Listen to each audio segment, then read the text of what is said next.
Okay, so welcome to our next topic, which is chemical kinetics. So last time po we discussed thermochemistry, okay, and Hess law. Okay po. So today po we will discuss kinetic or chemical kinetics. So last time we conducted laboratory activity about chemical kinetics. If you remember po, yung ginawa natin is the iodine clock.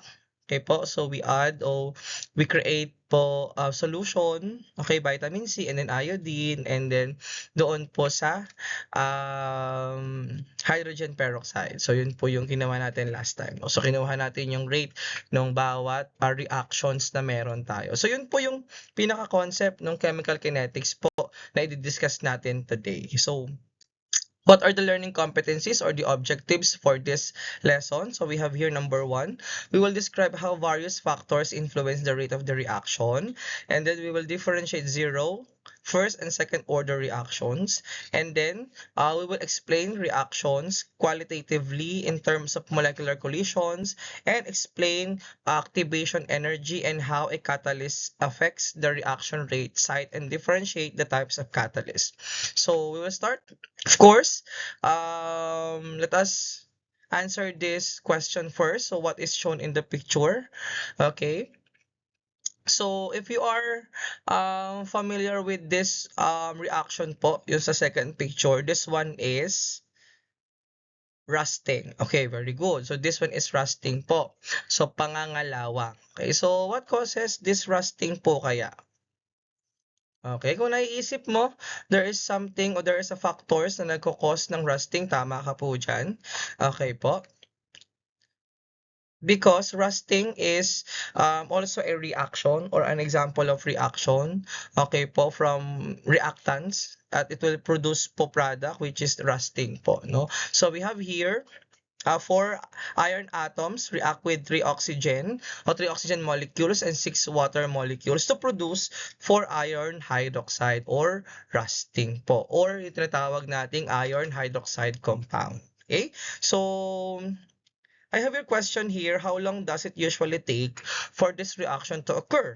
Does it happen fast or slow? Gaano po kaya kabilis itong rusting na nangyayari sa isang iron o sa isang bakal o sa isang metal, no? So, if ever na ang bakal po ay nakababad sa tubig, possible po na mas mabilis yung pangangalawang nito or yung reaction po ng metal o ng iron doon sa oxygen at doon po sa water na present, no? And if ito naman po ay nakasabit lang sa kusina, hindi naman po siya natatouch ng water or wala pong water na dumidikit sa kanya, possible po na mas matagal po yung rusting o yung reaction para ma-produce yung rusting, no? So, next. Okay, so we have here, how about this one? So this one is lighting of a match. Okay, so we have here fuel, react with the oxygen that produces heat, light, and product. So, how about this one? Gano'n naman to katagal? So, how long does it usually take for this reaction to occur? Kapag tayo po ay bubukas or nagsisindi ng posporo. So, of course, kung sa dalawang pagpipilian, kung fast or slow, ang sagot po natin dyan is slow, no? So, ang sagot po natin dyan ay slow. Bakit po? Ay, sorry. Fast po pala. Sorry po. So, this one, dahil immediate yung response o yung reaction po nung fuel doon sa oxygen, it produces light and heat. So, very fast po ang reaction nung atin pong match or yung lighting of the match. So, ganun po iikot yung lesson natin. Okay po, gaano kabilis, okay po, itong mga reactions na ito. Okay po, depende sa factors at depende po doon sa reactants na meron po tayo. So, chemical kinetics, it is the area of chemistry concerned with the speeds or the rates at which a chemical reaction occurs. So, kung sa madaling sabi, chemical kinetics is the speedometer of chemistry, no? Because this one is concerned with the rate or with the speed of a reaction or if a chemical reaction, no? So it investigates how fast reactions occur and what factors influences their speed and the mechanism by which they take place. So for pag sinabi nating chemical kinetics, no? Again, we are talking about or we are concerning about speeds and rates or speed or rates na meron po doon sa reaction. Gaano kabilis, gaano kabagal yung reaction na mangyayari, no? It is investigate how fast, gaano kabilis or gaano kabagal po nangyayari yung reaction. Of course, depende po sa factors na nag-i-influence doon sa speed. Tulad ng example natin kanina, yung po tinatawag po nating um, sa rusting, no? Kung yung pan po, yung metal pan po ay nakababad sa tubig, ang tendency po mas malali o mas mabilis po yung pagra-rust o yung rusting na reaction. Okay po? So, kapag naman po nakasabit lang, air lang po siya, so mas mabagal po yung reaction nung ating rusting o yung rusting po doon sa pan na meron po tayo. Okay? Next. So we have here collision theory. This collision theory will help us to understand the chemical kinetics. So this theory is the process that for a reaction to happen, okay po, the reactant molecules must collide with enough force and proper orientation. So this one, okay po, this is collision theory is very important for us to measure the rate or the speed of a reaction. So when collisions don't move the required activation energy, the reaction will not occur. If there is no activation energy, there is no reaction. So example of this collision theory, for example, no, yung sa spoiling of food sa room temperature. Bakit mas mabilis yung pong pagkapanis ng pagkain kapag nasa room temperature? Bakit naman po mas mabagal yung spoilage or pagkapanis ng pagkain kapag naman po nasa loob ng refrigerator?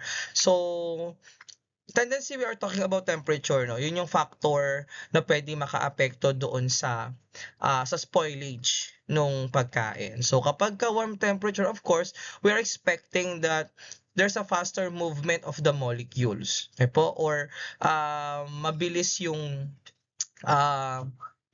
pagkakaroon po ng movement or mabilis yung movement ng mga bacteria na meron doon sa pagkain. So, possible po na pag mas mabilis po yung movement ng mga bacteria, mas maraming collision yung mga bacteria, mas maraming contact yung mga bacteria, mas mabilis po yung spoilage ng pagkain. Unlike po doon sa loob ng refrigerator, no, it slow downs the collision of the bacteria. That's why yung food po natin ay naglalast ng matagal o it lasts longer, no? So example po yun ng isa sa mga example ng collision theory. No? That's very important for us kasi po later on gaano ba kabilis yung collision ng ating mga reactant, no? Yung mga solution na meron tayo para mag-produce ng isang product. Okay? So, another example, yung rusting of metal faster near the sea. Bakit mas mabilis yung pong pangangalawang ng mga metals kapag malapit po sa dagat? So, ano po kaya ang reason kung bakit mas mabilis mangalawang ang bakal kapag malapit sa dagat? So the water of the sea, of course, mataas ang salinity content nun, meron po siyang salt o may presence po ng salt doon. Okay? So itong salt particles na to, it allow more effective collision doon sa water and doon sa iron. So mas mabilis po nagre-react yung pong water and salt. Of course, yung humidity din, no, mataas yung humidity at mas mabilis pong mag-react ito pong ating water molecules doon sa atin pong metal. So, mas mabilis pong mangalawang yung atin pong bakal o yung metal po. So, mas marami po or mas effective yung collision doon sa lugar na yon. That's why mas mabilis pong mag-rust yung mga metal natin. Okay? So, yun po siya. What is collision theory? Okay? So, next po, catalyst. Catalyst po is a helper chemical. Okay po. This catalyst po will help yung ating reaction. Okay po. Or it makes a reaction happen faster. It lowers the activation energy. So, pag sinabi nating activation energy, that is the energy needed to start the reaction. So, kung ang energy needed to start the reaction is 5, for example, pagka may catalyst po tayo, mas mabagal siya. Ay, sorry, mas mabilis siya. No? It is not used up during the reaction. Catalyst po is, kumbaga sa video na pinapanood natin, shortcut siya. O doon sa video game na meron tayo, shortcut siya. No? Yung easy way na pwede nating gawin or gamitin. So, si catalyst po nagpapabilis ng reaction po. So, sabi dito, it is capable of reducing the activation energy. So, yun po, kapag mas pinapabilis niya po no, yung time ng reaction kung kailan mag-start ang isang reaction. Okay po? So, that is catalyst. Okay? Next, what are the factors affecting the rate of a reaction? So, the following are some of the factors that can affect how fast a reaction will be. So, for example, the concentration of the reactants, no? Gaano siya ka-concentrated, the temperature, gaano siya ka-lamig or gaano siya ka-init. Again, sa example natin kanina, if mas mataas ang temperature, mas malaki ang tendency o mas mataas yung collision, okay po, ng mga molecules. Pag mababa naman po, it slow down the collision of the molecules, so medyo mabagal po yung reaction. Again, kapag po mataas ang temperature, mas mabilis yung collision. Kapag naman po mababa ang temperature, mabagal naman po yung collision. So, next is the pressure of gases. It will affect also, it will affect also the rate of the reaction, the surface area, and of course the catalyst. So, those are the factors affecting the rate of a reaction. Okay? So, next, we have here the concentration of reactant. So this one is one of the factors affecting the rate of reaction. When we say concentration of reactants, this one, as the concentration increases, okay po, the chances of reactant molecules colliding increases, and thus the reaction rate may increase. So for example, mataas po yung concentration, mas mataas po yung collision. Kapag mas mataas po yung collision, mas mabilis po yung rate nung atin pong reaction. So, higher concentration, high collision, and high rate or the rate of the reaction may increase. So, yun po yung concentration of reactants, no? Kapag mas mataas ang concentration, mas mataas po yung collision, and then pag mas mataas yung collision, mas mataas po yung rate o mas mabilis po yung reaction na makukuha po natin. Next po is temperature. The higher temperatures allow molecules to gain more kinetic energy and move faster. Kapag po mas mataas ang temperature, agitated po ang mga molecules. So, mataas ang tendency na mag-collide po sila or magkaroon ng collision. Okay, yung process ng collision. So, pag ganun po, mas mataas po yung ina-expect natin or mas mabilis po yung ina-expect nating reaction. Okay po? Pag mababa naman po, slow down naman po yung kanilang collision dahil mababa yung temperature, we are expecting na mabagal po yung ating reaction. Okay? Next is the pressure of gases. So, for gases, the volume decreases as the pressure increases. So, this is Boyle's law, no? Kapag mataas po ang kapag mababa ang volume, mataas po ang pressure. Kapag po mababa ang volume, pag mababa ang volume, mataas po ang pressure. Kapag mataas ang volume, mababa po ang pressure. So it is indirect proportional. So this one, it allows more collision if there is a higher or if a low volume, mas mataas ang pressure, mas mataas po ang collision. So pag mas mataas ang collision, dahil mataas ang pressure, mabilis po ang reaction. Okay? Next is the surface area, no?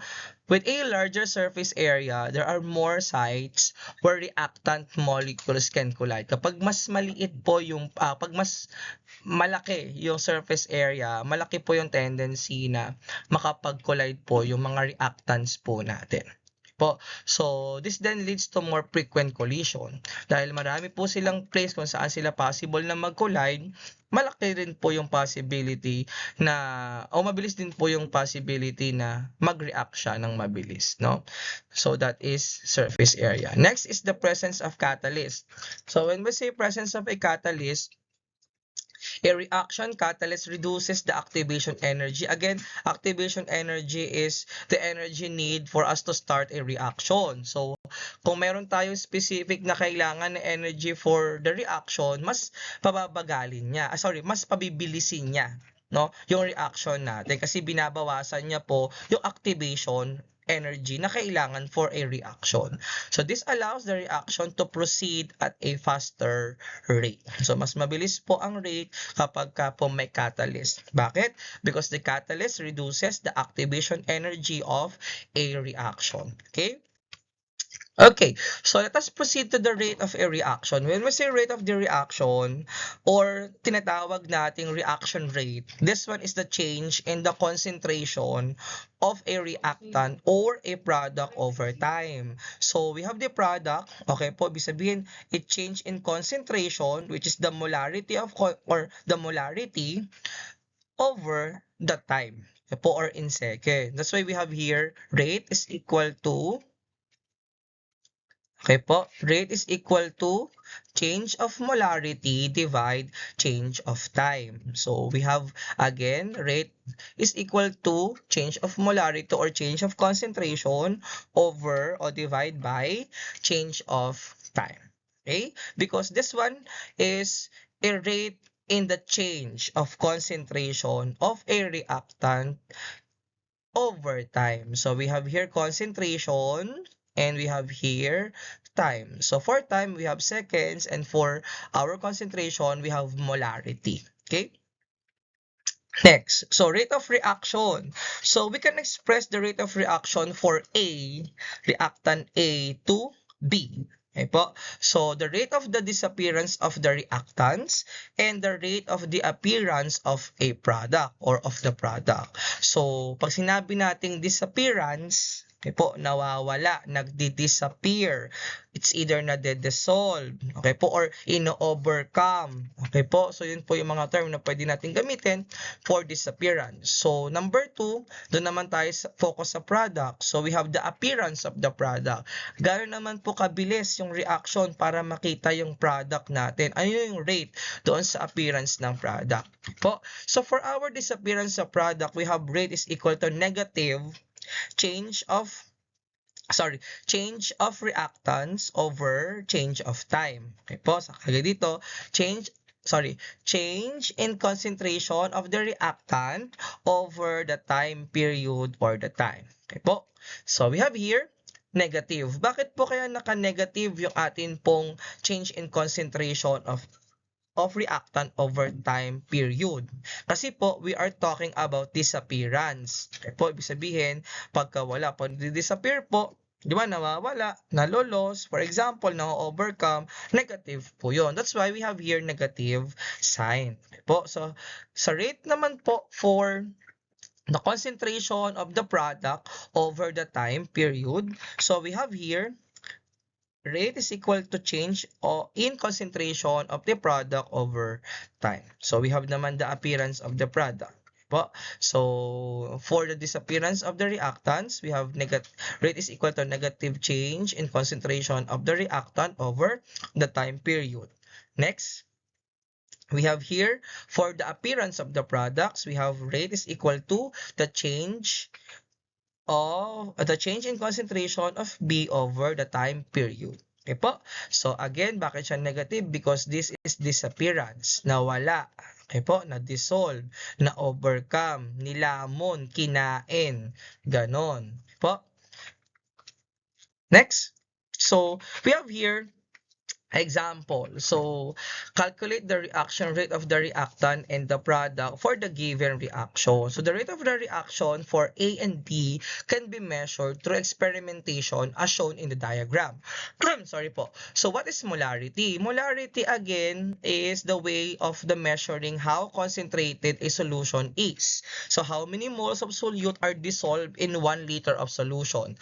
Kung tatandaan nyo po, the formula for molarity is equal to moles of solute over the liters of solution. Tama po. So pag sinabi nating molarity, okay, that is how many moles of solute are dissolved in 1 liter of solution. So for this diagram, so think of the molarity like strength of a flavor. So para gaano ba katapang yung flavor na ilalagay natin. Okay po, doon sa inumin na meron tayo. So for the first, ano po, we have here little powder or small amount of powder plus the big amount of water. So what will be the product? It will produce weak drink, tama, or matabang na inumin. Okay po. Kapag naman po more powder plus same water, same amount of water, pero mas marami na yung powder, na, for example, powder juice, okay po, mas strong na po yung inumin natin. So molarity measures exactly how much of the substance, the solute, is mixed in a certain amount of water, which is our solvent. So for the diagram, we have a reactant to product. So mapapasin nyo po, we have A as our reactant and B is our product. So this means the substance A or the reactant is turning into substance B over time. Okay po, gaano kabilis yung pagbabago, okay po, it's either na overcome or nag-disappear ito pong solute natin doon sa solvent. So is jars containing particles. So the red particles is our reactant, for example, and for our particle B, those are the blue particles are the B, no? So over time, the red particles decrease and blue particles increase. Kung mapapansin nyo po, from 0 to 20 minutes to 40 minutes, dumadami po yung blue particles o yung pong ating product, yung in-expect nating product. So over time, the red particles decrease and the blue particles increases po, showing that A is being converted into B. Okay po. So, mapapansin mo in 0 seconds, wala pong changes dyan. After 20 minutes, may changes. Medyo umi-equal na yung red sa blue. Okay po. Pagdating naman po sa 40 seconds, mas marami na po yung blue natin. Or for example, yung product na ina-expect po natin. So, for table, okay po, the only red particles are present. There is no B particles or blue particles. So, we have our A or reactant is 1.00 in molarity. So, pagdating po doon sa B, ganun din, 0. That's why we have 0.00 molarity. Wala pong pagbabago doon because start pa lang, no? 0 pa lang po yung time natin. The reaction has not started converting A into B kasi wala pa tayong time doon. But after 20 seconds, some red particles have turned into blue particles because our time po, no, we wait for 20 seconds, so there's a changes na po doon sa ating mga particles. So from 0.54 naging 0.46 po siya. Okay? So about half of the original particle or red particles or the A has been converted into B. Okay? So for 40 seconds, many more blue particles appear and fewer red particles than before. So mas marami na po yung nag-appear doon sa ating 40 seconds because of too much time. No, yun yung matagal na po yung oras na inintay natin for the reaction. So most A has now been converted into B. So this demonstration, okay po, explains to us that the particle A decreases over time because it is being consumed in the reaction. Okay po, kasi it's converted from A to B. And B over time, okay po, the B particles are increases over time because the product is formed from letter A or from the particle letter A, no? So the reaction is progressing. Bakit? Because every time na kapag ka po tumataas yung time, okay po, dumadami yung product po natin. Okay po, so the changing concentration over time show how fast the particle A or the red particle turns into particle B or the blue particle. Po, so every time the particle A disappears, an equivalent amount of B appears. Po, kung halimbawa nawala po yung ganitong amount ng particle A, magpo-produce po yan ng same amount for the particle B. Okay po, that is an example of our concentration rate. Simplest way to illustrate, no, or to discuss yung atin pong reaction rate. Okay, example, the rate of disappearance of a reactant, again, is equal to negative change in the concentration of the reactant over time period. Okay, so for example, we have here rate is equal to negative 0.54 molarity minus 1.00 molarity over 20 seconds over 0 seconds. So we have here 0.023 molarity over second. So that is our rate, no? Next, for the for the appearance of the product, we have rate is equal to the change of the concentration of the product over period of time. Next, we apply the sample po from our given. So we have this given are from the example earlier. Okay, so we have 0.70 molarity minus 0.46 molarity over 60 seconds minus 40 seconds. So we have here 0.012 molarity over second. Okay. Rate law. Okay, so we can also express the rate of the reaction using the rate law, okay, which shows the mathematical relationship. So we have here mathematical relationship of the rate of a reaction to the concentration of a reactant. So we have here, again, this one, the rate is equal to rate constant, multiplied by the concentration of a molar concentration of A or the reactant. Okay po. And we have the molar concentration of B. And we have reaction order of A and reaction order of B. Okay. Okay, so the reaction order describes how the concentration of the reactant affect the rate of the reaction. So it can be the value of 0, 1, and 2. Ito po yung tinatawag na zero order, first order, and second order. So the higher the value, the more the concentration of the reactant affect the reaction. Again, the higher the value, okay po, is the more the concentration that the reactant affect the reaction rate. Okay? Okay, so going back to our discussion. So last time we discussed the definition of the reaction rate at the previous slide. So we have here three. Now we have three reaction rate. Okay po. So we have zero order, first order, and second order. So let us discuss first the zero order. When we say zero order, this is the rate of the reaction is independent on the concentration of a reactant. So when we say zero order, this order ay hindi nagbabago kahit tumaas o bumaba ang concentration ng reactant. That's why it is independent, no? So kahit i-double mo ang concentration, walang magbabago sa rate. Okay? So, based po doon sa ating image or doon sa table po na meron tayo. So, as you can see, tumataas ang concentration from 0.10 to 0.20 and 0.40.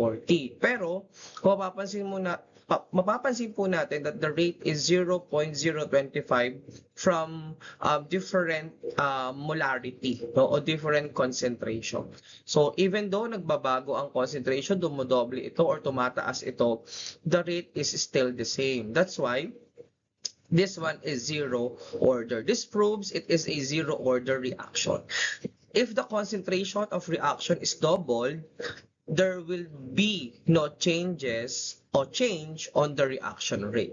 In zero order, even though the reaction, the concentration is doubled, okay po, but the rate is still constant or there is no change, that is on zero order. Later on po, we will see po if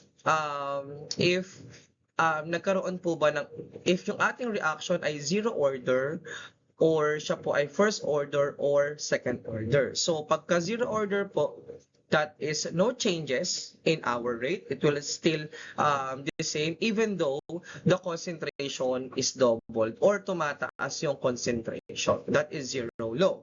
Next is our first law. So this one is the rate of the reaction is directly proportional to the concentration of the reactant. So the reaction rate depends directly on the concentration.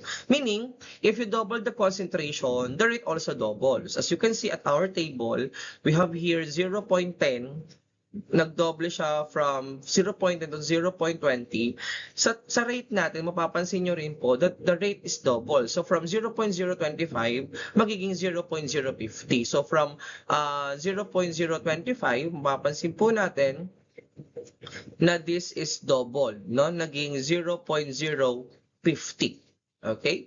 So, if the concentration of the reactant is doubled, okay po, the rate of the reaction is also doubled. So, from our molarity or concentration, we have here 0.10, from 0.10 to 0.20. So, from 0.10 to 0.20, that is what? That is double. That's why our rate is also double. Okay po? For example, if the concentration is triple, the rate will be triple, no? Parang ganun po siya. So, mas maraming particles, mas madalas ang banggaan or collision, mas mabilis ang reaction. Okay po? So, the concentration, again, from 0.10 to 0.20, nag-double po siya. That's why our rate will be double then, or magiging double din po siya. So, from 0.025, magiging 0.50.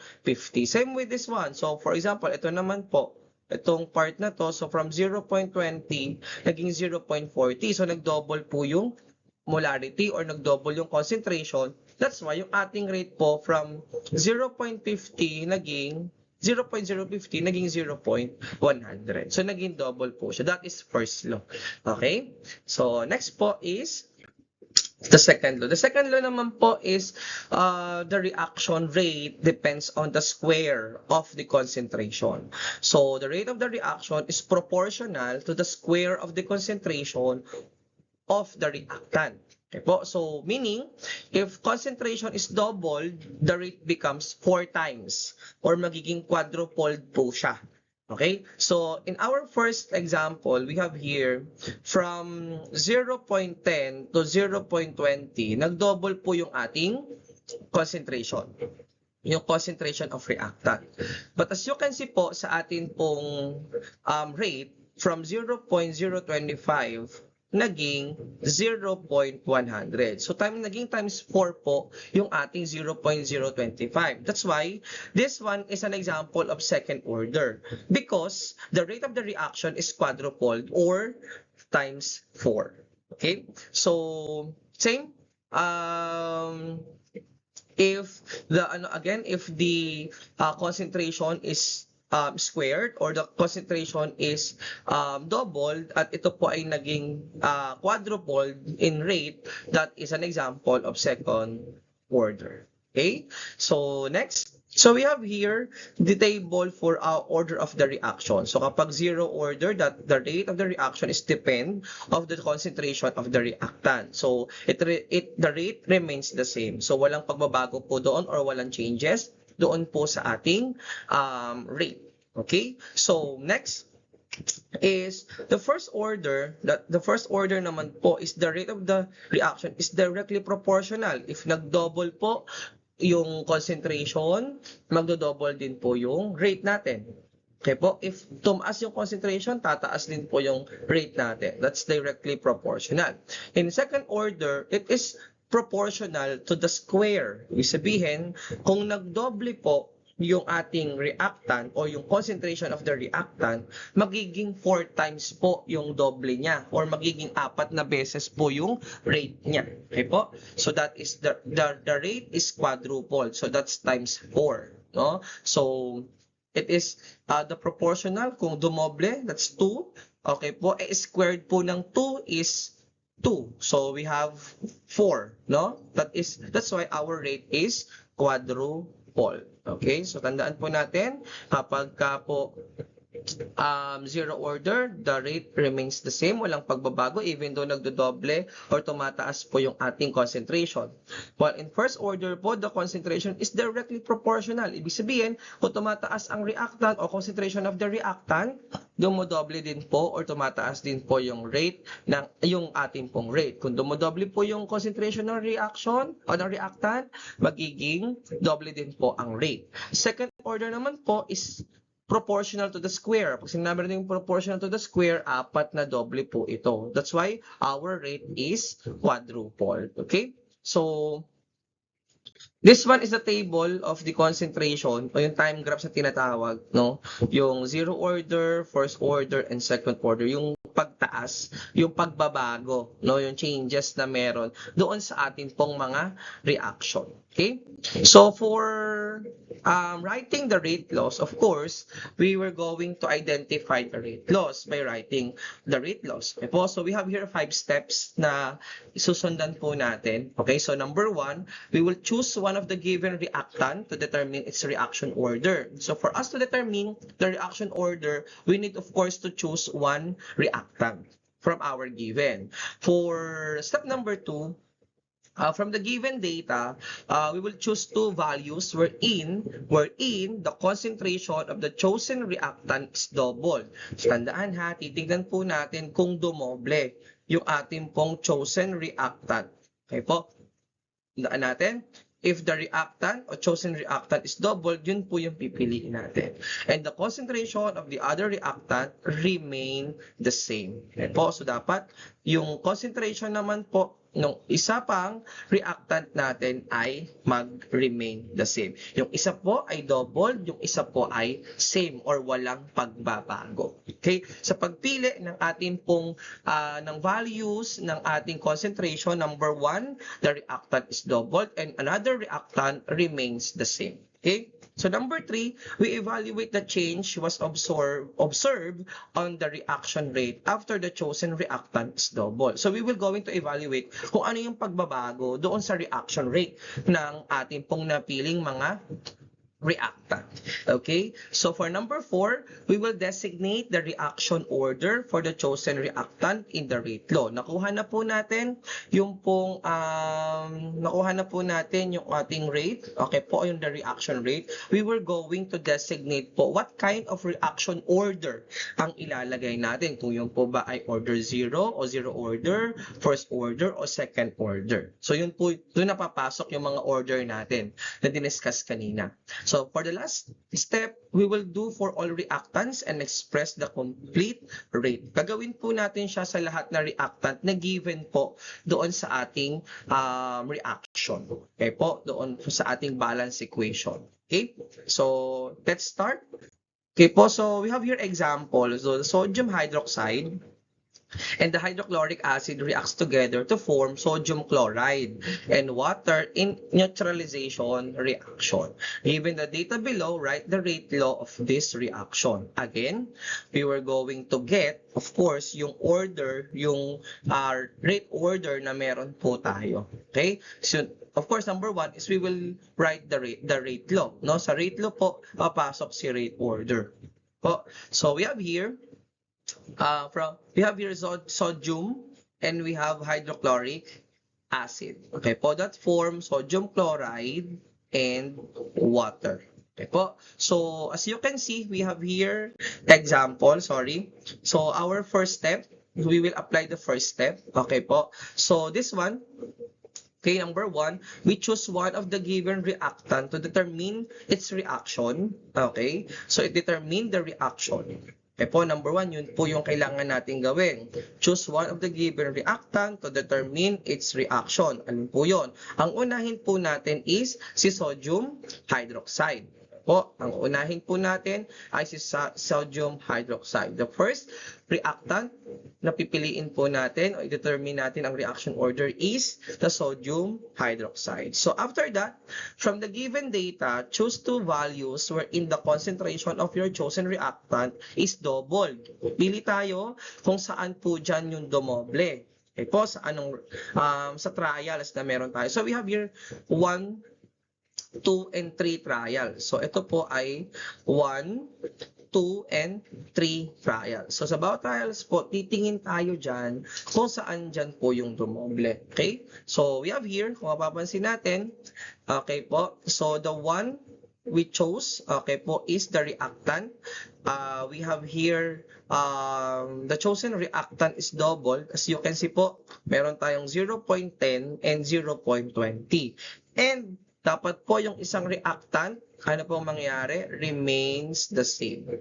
Po dapat po same po siya. That's why ang ating hydrochloric acid is 0.10 and 0.10 for the second trials. Okay? So ngayon, let us evaluate the changes, okay po, in reaction rate. Ano pong nangyari doon sa reaction rate ng first trial and second trial doon sa sodium hydroxide. So, mapapansin po natin dito, okay po, nagdoble po yung concentration ng sodium hydroxide. So, from 1.25 times 10 to the power of negative 3, naging 2.50 times 10 to the power of negative 3. So, the rate of the reaction was doubled, or the concentration of the sodium hydroxide was doubled. So from chosen reactant, pansin po natin, nagdoble po siya dito. Okay? And then, sa hydrochloric acid natin, remains the same.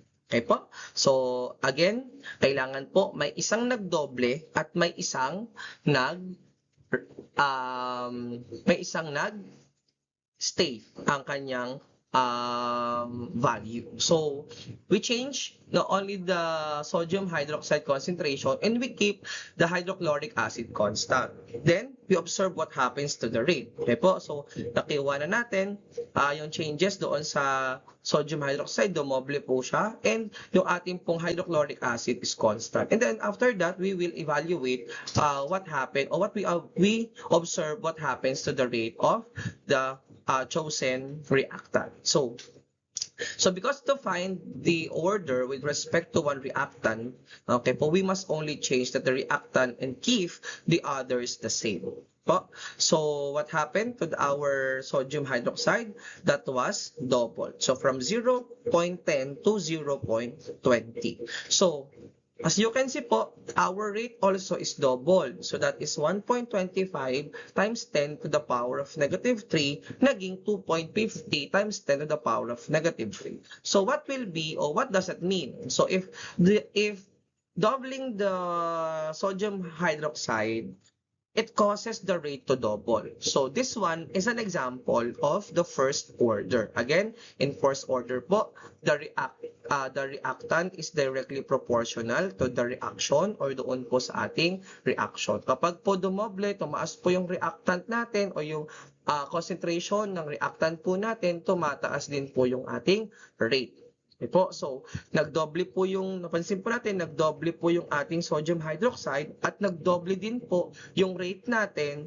Therefore, our order is first order. Okay? So, kasi po nagdoble yung ating rate dito, tapos nagdoble din po yung ating sodium hydroxide or yung atin pong concentration of the reactant. Okay? So, number 4, of course, designate the reaction order for the chosen reactant in the rate law. So, we use, okay po, value of 1 for the first order. So, for NaOH or sodium hydroxide, we have the order 1. So, that's why we put number 1 here. So, we already identified the rate order of sodium hydroxide. So when writing first order reactions, the exponent is 1. It's not if the exponent is 1, it is not written anymore. So that is understood na kapag ka po wala siyang exponent, that is 1. Of course, kapag 0, lalagyan po natin siya ng 0. Okay po? So, number 5, do this for all the reactants and express the complete po. Nakuha na po natin yung first reactant. So, we will proceed po to the second reactant, which is our hydrochloric acid. Kukunin naman po natin yung order ni hydrochloric acid. Okay? So, same procedure, okay po. So, with respect with hydrochloric acid, we keep the NaOH constant naman po. So, ang pipiliin naman natin dito is the hydrochloric acid. Ang constant dapat natin is si sodium hydroxide. So, ang may pagbabago lang po dyan ay hydrochloric acid. After that, we will observe what will happen to the rate. Nagdoble po ba? Naging 4 po ba? Naging, nag-remain constant po ba? So that will be our answer later po, no, regarding sa ating order or rate order. Okay po. So kung mapapansin po natin sa atin pong ang una po natin is of course identify natin muna yung atin pong same value with NaOH, that is 0.10 and 0.10. So ito po yon, yung first, yung value ng ating reactant, yung remain the same. Ito po yon. Ang siguro ang gawin po natin, hanapin muna natin yung same, yung reactant na may same value or molarity or concentration bago natin hanapin yung nagdouble, no, yung reactant na nagdouble. So sa hydrochloric acid, ang napansin po natin, that is 0.10 or 0.20. Okay po, from 0.10 to 0.20. Mapapansin niyo po, dumoble po, no? Again, ang chosen reactant dapat ay nagdoble. But of course, yung other concentration or the other reactant, yung concentration niya dapat ay same. That's why we choose this one, 0.10 and 0.20. Sir, bakit po hindi natin pinili itong 0.10 and 0.10? Of course, number 1, hindi po nagdoble yung chosen reactant. Number 2, hindi po nag-remain the same yung ating sodium hydroxide. Po, so nalaman na po natin yung atin pong chosen reactants. Okay po, so we have hydrochloric acid from 0.10 to 0.20. Of course, we will observe yung nangyari doon sa rate nila. So from 0.25 times 10 to the power of 3, naging 0.50 times 10 to the power of 3. So, papansin nyo po, itong dalawang to, okay po, kung titignan natin, okay po, manually, mapapansin po natin na ito po ay nag-double. Okay po, so, the rate was doubled when the concentration of hydrochloric acid was doubled. Okay po, kung dumoble po yung concentration ni hydrochloric acid from 0.10 to 0.20. That's why, mapapansin din natin sa rate, okay po, nag-double din po siya. From 1.25 times 10 to the power of negative 3, naging 2.50 times 10 to the power of negative 3. So, what order po ang nangyari? So, anong order po ang ilalagay? So, for the step number 4, we designate the reaction order for the chosen reactant in the rate law. So, nalaman na po natin based on our table sa previous slide. So the law that we are going to put in our chosen reactant, which is the hydrochloric acid, is 1. Again, by writing the exponent, kapag number 1 po, Kasi hindi na po natin siya sinusulat automatically po, that is number 1. So we have here, rate is equal to the rate constant times sodium hydroxide powered by in first order times hydrochloric acid in first order. So that is our rate. Okay po, the rate of the reaction. So kinuha po natin yung rate, okay po, rate order ni ni sodium hydroxide and ni hydrochloric acid. Okay? Again, kinuha natin yung pong rate order ni sodium hydroxide and ni hydrochloric acid. So for the order, so we have 1 and 1. Okay po. So again, hindi natin sinusulat kapag number 1. Okay po. So let us continue our discussion.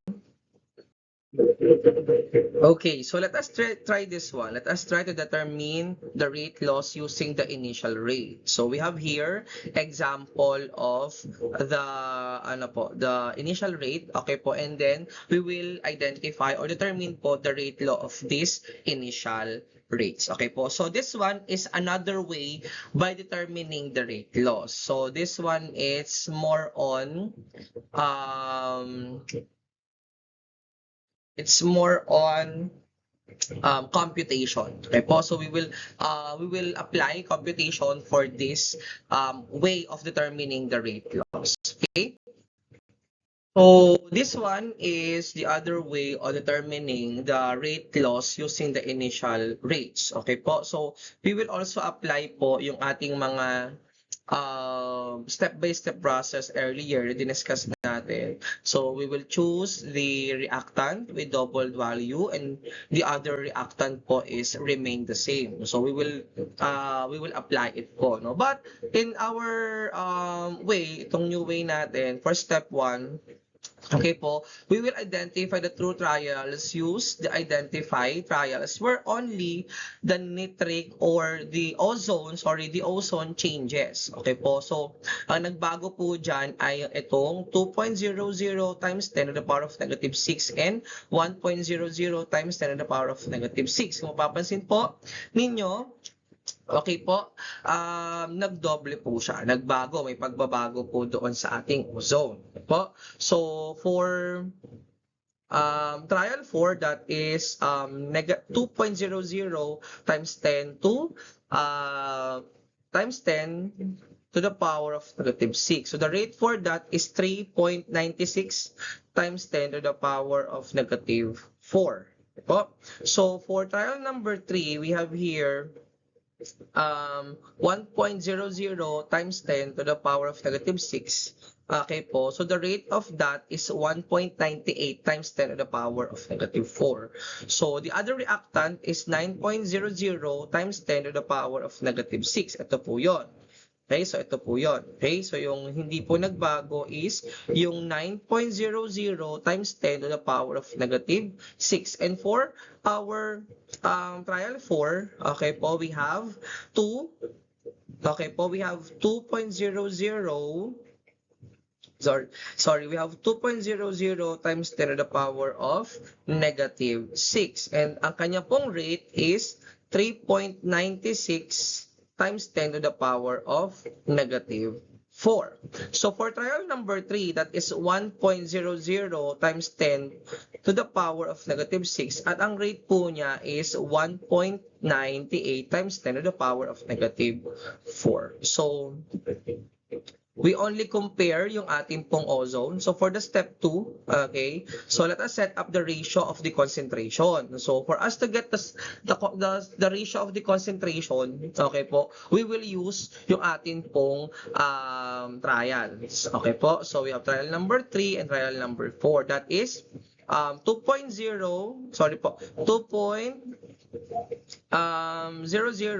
times 10 to the power of negative 6 over 1.00 times 10 to the power of negative 6, and that is 2. Okay po?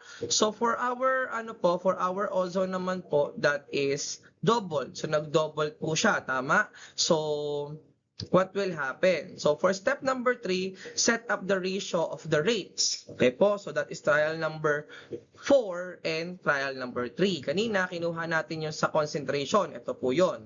Okay po? Ito po yon. Ngayon naman po, ang kukunin natin is yung pong ratio ng ating rate. So what will be the ratio for our rate? Okay po? So that is 3.96 times 10 over 1.98 times 10 to the power of negative 4. And the answer will be 2. So our ratio is double. Okay po? So the rate also double.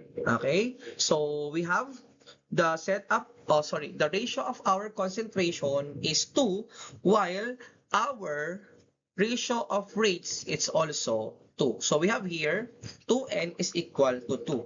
2 for our ratio of the rates and 2 for the ratio of the concentration. Okay? So what are the number, or what is the number that we are going to multiply for us to get 2?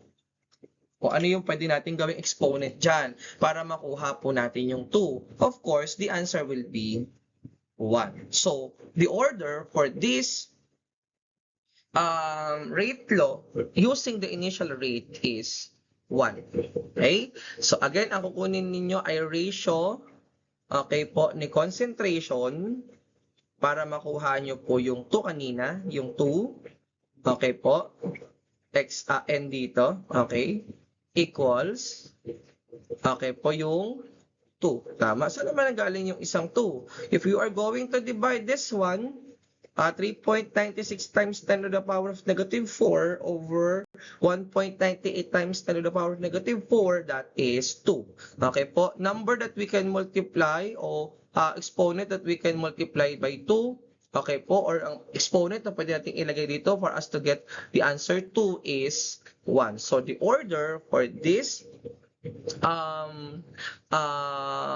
reaction dun sa ating po mga trials, okay po, sa reaction of ozone is 1. So later on po, isusulat natin yung 1 doon po sa order ni reaction for ozone. Okay? Next naman po, we will get yung atin naman pong order of reaction for nitric oxide. So same process po, kunin nyo po yung ratio nito, ratio ng concentration, and then ratio ng rate. Okay? So ang sagot din po niyan is 2, dito ay 2, dito rin po ay 2. So 2n is equal to 2. So ang answer po niyan is 1. So same with sa una nating naging sagot. So for the order or rate order, okay po, ni nitric oxide is also 1. Okay? So that is how we determine the rate loss using the initial rates. Okay? So get first the what do you call this? The ratio of concentration and then ratio of the rate for us to get the rate order. Okay? So we have here the answer. So we have the rate law is equal to constant rate times the concentration of the nitric oxide to the first order and the concentration of the ozone to the first order. So paano po siya? So we have here the rate law is equal to the rate constant times the nitric oxide to the first order and the concentration of the ozone to the first order. Okay po? Or, again, hindi na po natin sinusulat or kinakancel po na, hindi natin sinusulat itong 1. Okay po, automatic may 1 na po yan dito. Okay po? So, next is solving the K. So, by using the trials. Okay po, so for this, we will use trial number 1. So, rate constant is equal to rate over nitric acid or nitric oxide in first order and ozone in first order. So we have 6.60 times 10 to the power of negative 5. Okay po, in our first trial, we have 6.60 times 10 to the power of negative 5. So we have, dito po galing yan, yung sa rate natin. Okay, so we have 6.60 times 10 raised to the negative 5 ms or molarity seconds, that's rate, over 1.00 times 10 to the power of negative molarity times 3.00 times 10 to the power of negative 6 molarity. The answer will be 2.20 times 10 to the power of negative 7. Okay po? Liter mole, power to negative or raised to negative 1, second raised to negative 1. Okay po? So, itong mga ganitong units po, nakikita po natin yan dito sa rate constant for common reaction order. So, if this is the order, okay po, so this will be the unit for the rate constant. Okay po? So, again, if this is the order, okay po, this will be the unit. If this is the order, this will be the unit. So, yung unit natin, nakabase po siya sa kung ano pong reaction order meron po tayo. Okay? So, for our, I hope you understand, I hope you learn something about the rate order or the rate law. So, for your checkpoint, let us determine, okay po, the rate law of expression of this reaction. So ammonia decomposes into nitrogen and hydrogen gas through experimentation on different concentrations of ammonia. The given data were collected at constant temperature. So write the rate law expression for this reaction. So you can use the first way on how we get the order, okay po.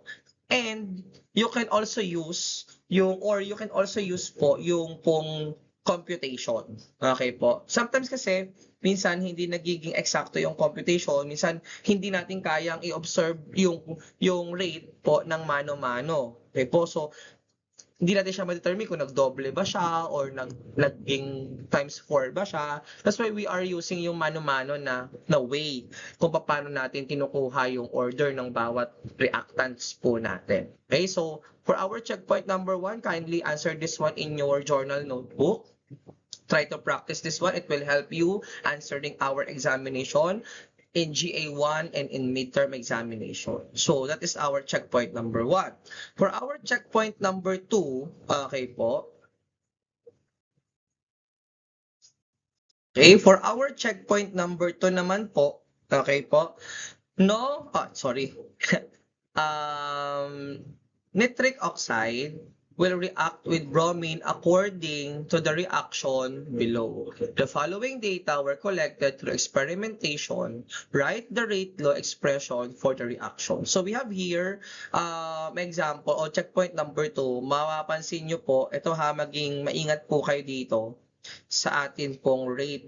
Right? Check nyo pong maigi kung anong nangyari dyan. Okay po? So, kailangan maging maingat po kayo sa pagsagot dito sa ating second checkpoint. Okay po? So, same thing. You need to answer this one in your journal notebook or in your science journal. And then your teacher will check this one, okay po, para makita din natin kung talaga nakapag-practice kayo, nakapag-ready for discussion, for your examination.